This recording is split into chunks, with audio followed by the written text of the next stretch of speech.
So ngayon, usapang travel tayo sa panahon ng pandemya.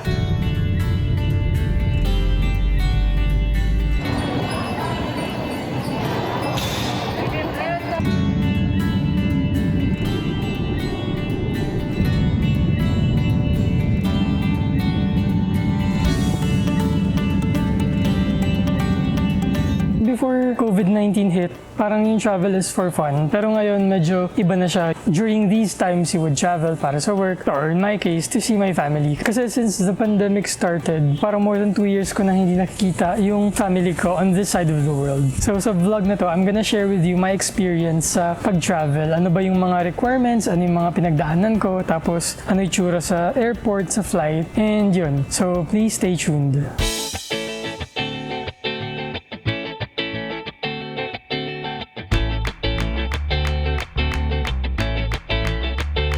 Mga buhay, ito po mali ang inyong likod na si Ronnie Pe. Sana iligtas at maayos kayo kung nasa man kayo ngayon. Sa mga bago sa channel ko, welcome! Sana mag-enjoy kayo at mag-subscribe kayo sa channel ko. At dun sa mga dati nang nanonood, maraming salamat sa patuloy na pagsubaybay. So, eto, let's start from the very beginning. Nag-check muna ako ng mga requirements. So, hindi kasi siya yung parang normal travel na may promo fare, book ako ng ticket, alis ako, ganun. Medyo mas maraming mga requirements. So ako, yung trip ko is to the United States. Tapos ang port of entry ko sa New York, sa JFK Airport. So fortunately for me, yung US, tumatanggap sila ng mga naka-tourist visa lang. So we have to comply with a few requirements lang. So eto, tumawag ako sa Philippine Airlines, tsaka nag-check na rin ako online. May travel restrictions ba? For passengers coming from the Philippines, wala naman. So sabi rin sa akin ng taga-PAL, travel as usual lang. Medyo may additional paperwork lang, so walang masyadong hassle during this time. Knowing that, na-inassure naman ako ng airline, tapos sa website ng US government, wala namang issues, edi go na ako. So nag-book na ako ng ticket ko with PAL. So usually, when I go to the US, hindi PAL yung ginagamit ko kasi medyo mas mahal yung PAL compared to other airlines. Although this time, mahalaga pa rin makapagtipid, may mas mga important considerations na tayo. So, two of the main reasons why I decided to book a non-stop flight from Manila to New York ay una, less potential exposure to the SARS-CoV-2 virus. Siyempre kapag may layover, ang exposure points ko, NAIA, flight from NAIA to the layover, yung layover airport ko, yung next flight ko. So yung next flight, yung connecting flight ko, hindi ko na alam saan nanggaling yung mga tao. So at least via Philippine Airlines, diretso siya from Manila to New York na agad. Less nakakatakot siya for me. Tapos pangalawa naman, mga administrative hassles. Siyempre, bawat bansa may kanya-kanyang mga requirements. I don't want to deal with other administrative requirements. Ayoko na ng sakit ng ulo. Going back, let's talk about the pre-departure requirements.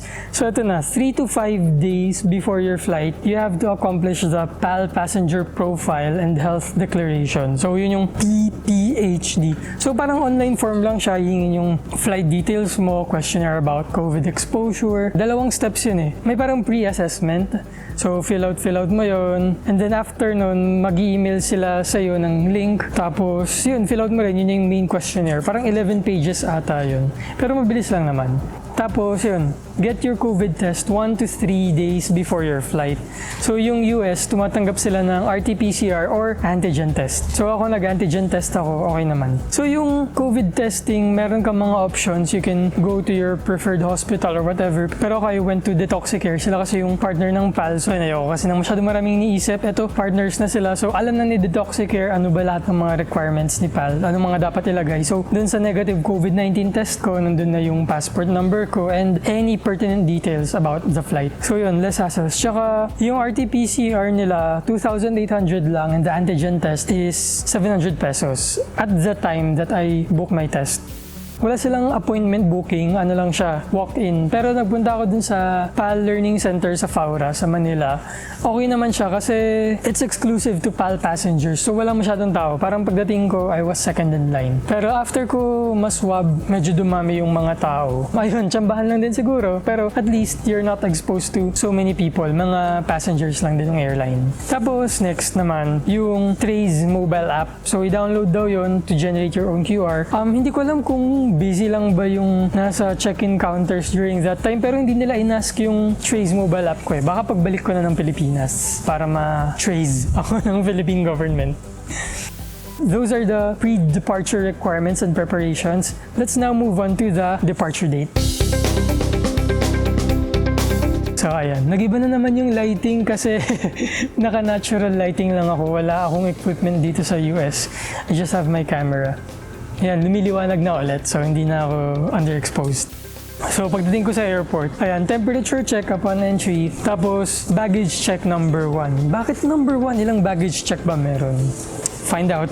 So baggage check number 1, bubuksan nila lahat. So your carry-on, pati yung check-in mo. Tapos may parang ina-apply silang substance or liquid sa loob ng bag mo. So tinanong ko sina ate kuya, para saan yun? It's to check for powder substances daw. Cleared naman, go lang.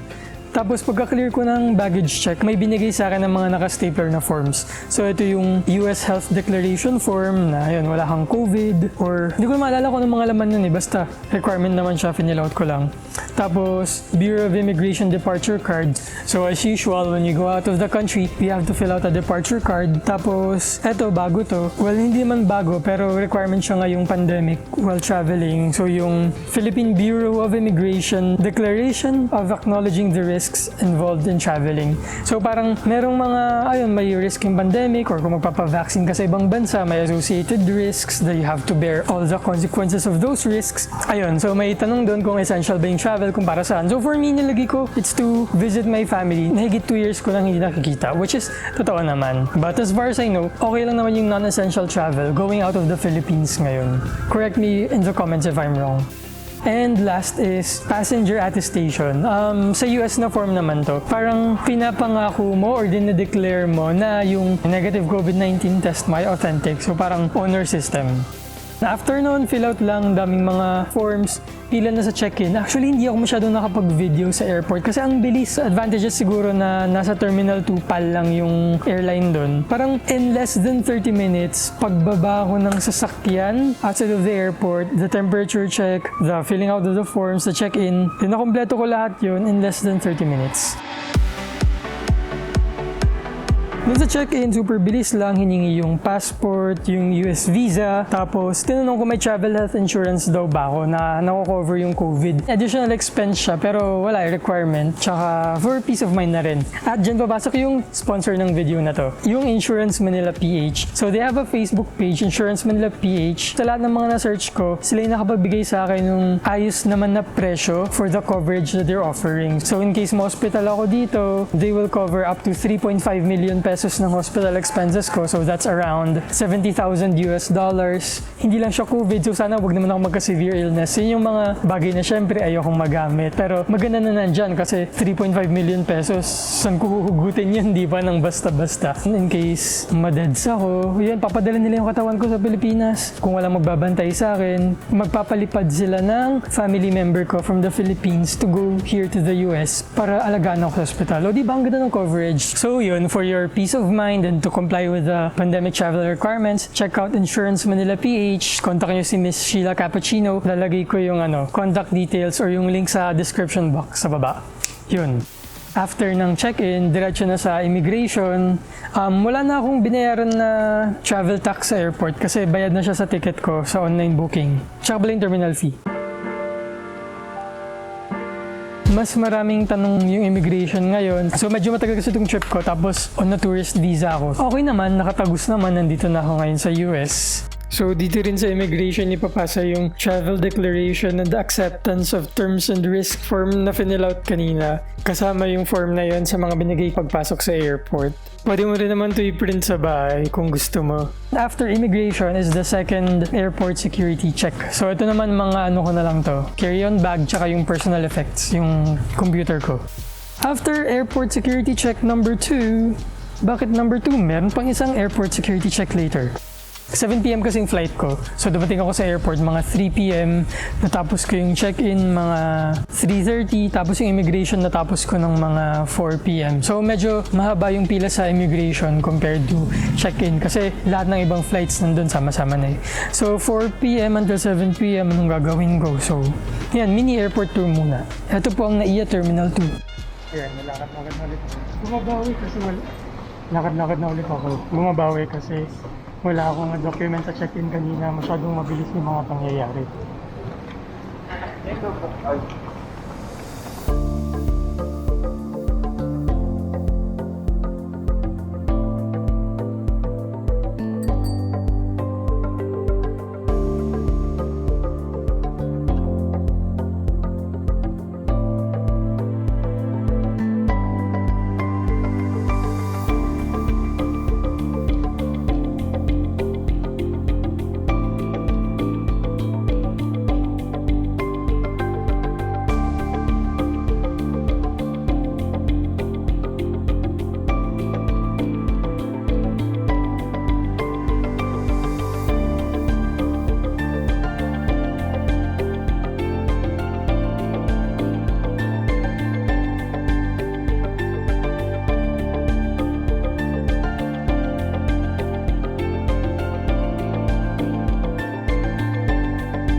ayoko lang dito sa NAIA Terminal 2, walang masyadong restaurants. Parang isa lang yung restaurant or cafe type place na puntahan ko. So doon ako kumain, nag-instant noodles.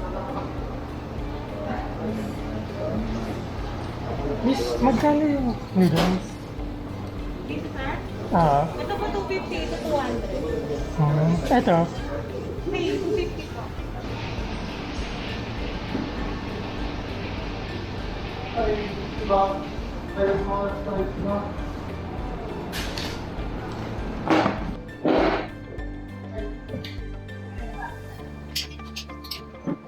Tapos habang kumakain ako, 5 p.m., nag-announce na pinapapila na yung mga lilipad papuntang New York. So, nagtataka ako bakit 5 p.m. Kasi ang boarding time ko 6:15 eh. 5 p.m., tinapos ko muna yung instant noodles ko.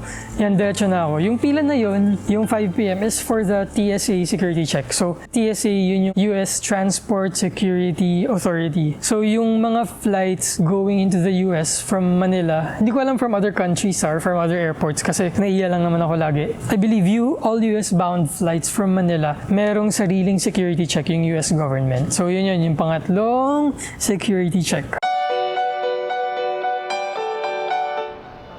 So ito, pila na ako para sa final TSA security check for my flight. Ang haba ng pila. Okay, so just for reference, time check lang. Ako yung nasa dulo ng linya. 5:15 p.m. So I wonder how long this will take. Maybe an hour. One eternity later.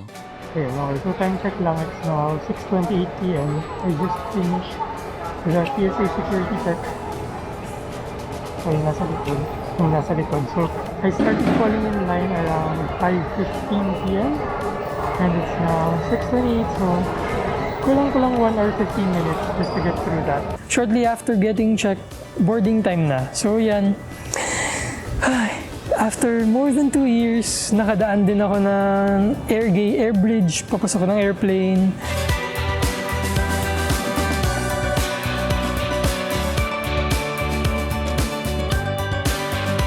Hanap-hanap ng upuan. And there, finally, nasa aeroplano na ako.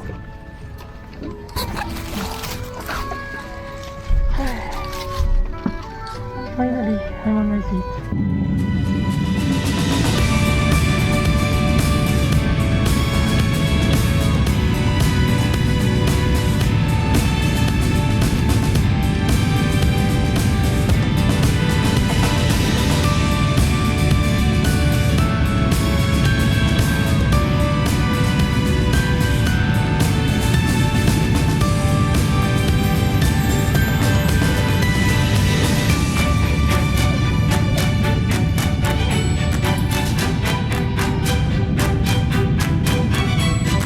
I'm gonna make a flight review or trip report nung flight na to in a future video. So, abangan nyo yun.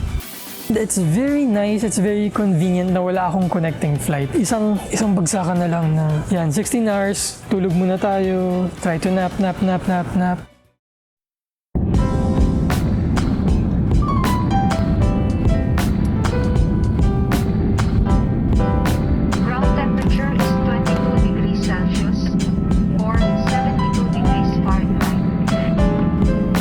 So, dumating kami sa JFK mga, I think past 11 p.m. local time. Dapat mga 10:50 ay na-delay yung flight ng 1 hour. Nagulat ako doon, akala ko kasi wala ng flight delays during the pandemic. Pero it is what it is, 1 hour delayed yung flight. So upon arrival, mabilis lang, walang masyadong tao kasi gabi at kami lang, tsaka konti lang siguro yung nagsa-travel during this time. And mabilis lang. So, tinanong lang ako nung nasa immigration, gaano katagal ako magstay in the US. So, ayun na. And finally, I was able to see my family. Yeah, I'm happy that I'm finally able to spend some time with them. So medyo mas nakaka-panic, medyo mas stressful lang ng konti na mag-travel during this time dahil nga may COVID, tapos yung tatanggal tayo ng face mask sa aeroplano, hindi natin alam yung sitwasyon. But all the extra gastos, all the, yun, may travel insurance pa, diba? All the anxiety, all the additional paperwork, they were all worth it kasi na-achieve ko naman yung goal ko. I get to spend time with my family here.